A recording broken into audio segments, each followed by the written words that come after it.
देवी दुर्गा सप्तशती तीसरा अध्याय। सेनापतियों सहित महिषासुर का वध। जगदम्बा के श्री अंगों की कांति उदय काल के सहस्त्रों सूर्यों के समान है। वे लाल रंग की रेशमी साड़ी पहने हुए हैं।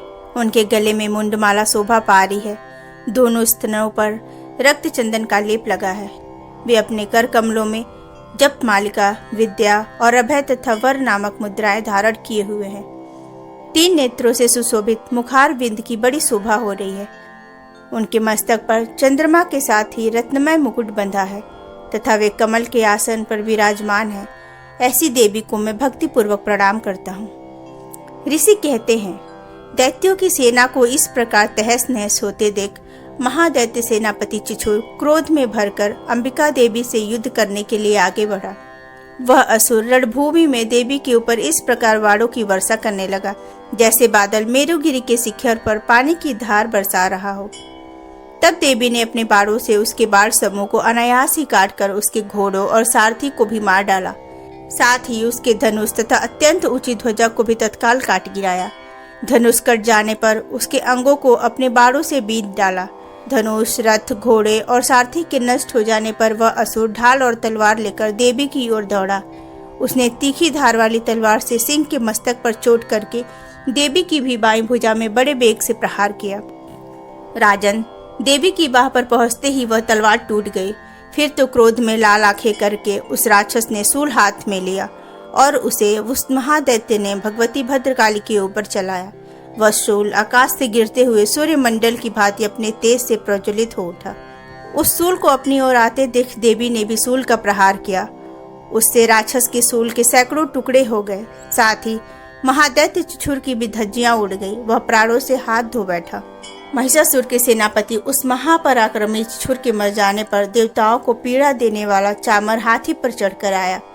उसने भी देवी के ऊपर शक्ति का प्रहार किया, किंतु जगदम्बा ने उसे अपने हुंकार से ही आहत एवं निष्प्रभ करके तत्काल पृथ्वी पर गिरा दिया। शक्ति टूटकर गिरी हुई देख चामर को बड़ा क्रोध हुआ। अब उसने शूल चलाया, किंतु देवी ने उसे भी अपने बालों द्वारा काट डाला। इतने में ही देवी का सिंह उछलकर हाथी के मस्तक पर चढ़ बैठा और उस दैत्य के साथ खूब जोर लगाकर बाहु युद्ध करने लगा। वे दोनों लड़ते लड़ते हाथी से पृथ्वी पर आ गए और अत्यंत क्रोध में भरकर एक दूसरे पर बड़े भयंकर प्रहार करते हुए लड़ने लगे। तदंतर सिंह बड़े वेग से आकाश की ओर उछला और उधर से गिरते समय उसने पंजों की मार से चामर का सिर धड़ से अलग कर दिया। इसी प्रकार उदग्र भी शिला और वृक्ष आदि की मार खाकर रणभूमि में देवी के हाथ से मारा गया तथा कराल भी दांतों, मुक्कों और थप्पड़ों की चोट से धराशायी हो गया। क्रोध में भरी हुई देवी ने गदा की चोट से उद्दत का कचूमर निकाल डाला। भिंदीपाल से वाशकल को तथा बाड़ों से ताम्र और अंधक को मौत के घाट उतार दिया। 3 नेत्र वाली परमेश्वरी ने त्रिशूल से उग्राशय, उग्रवीर्य तथा महाहनु नामक दैत्यों को मार डाला। तलवार की चोट से विड़ाल के मस्तक को धड़ से काट गिराया। दुर्धर और दुर्मुख इन दोनों को भी अपने बाड़ों से त्रिलोक भेज दिया। इस प्रकार अपनी सेना का संहार होता देख महिषासुर ने भैंसे का रूप धारण करके देवी के गढ़ों को त्रास देना आरंभ किया। किन्हीं को थुथुन से मारकर, किन्हीं के ऊपर खुरों का प्रहार करके, किन्हीं किन्हीं को पूंछ से चोट पहुंचाकर, कुछ को सिंगों से विदीर्ण करके, कुछ गढ़ों को वेग से, किन्हीं को सिंहनाद से, कुछ को चक्कर देके और कितनों को निश्वास वायु के झोंकों से धराशायी कर दिया। इस प्रकार गढ़ों की सेना को गिराकर वह असुर महादेवी के सिंह को मारने के लिए झपटा।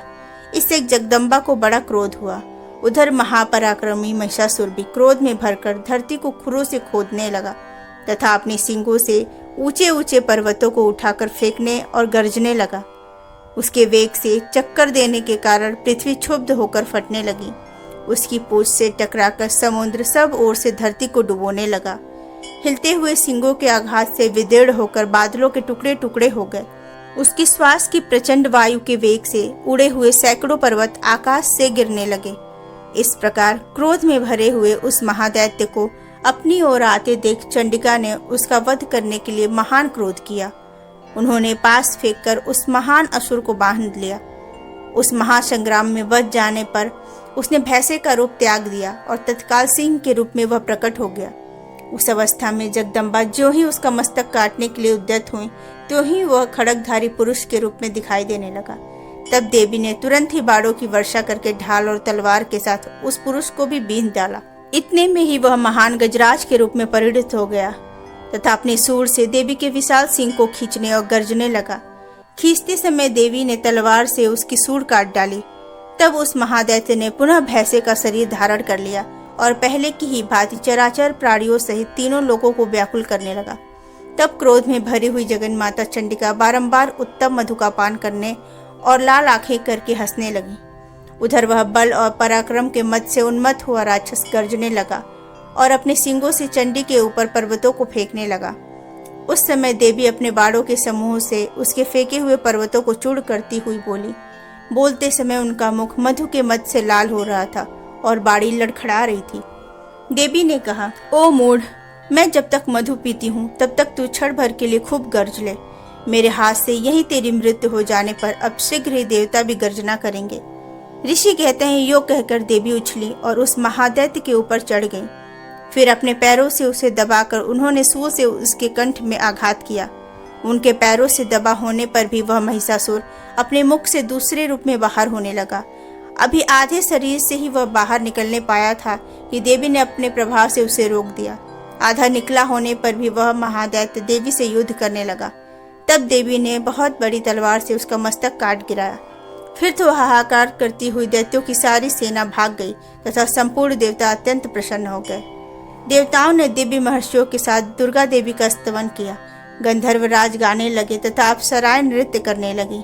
इस प्रकार श्री मार्कंडेय पुराण में सावर्णिक मनवंतर की कथा के अंतर्गत देवी महात्म्य में महिषासुर वध नामक तीसरा अध्याय पूरा हुआ।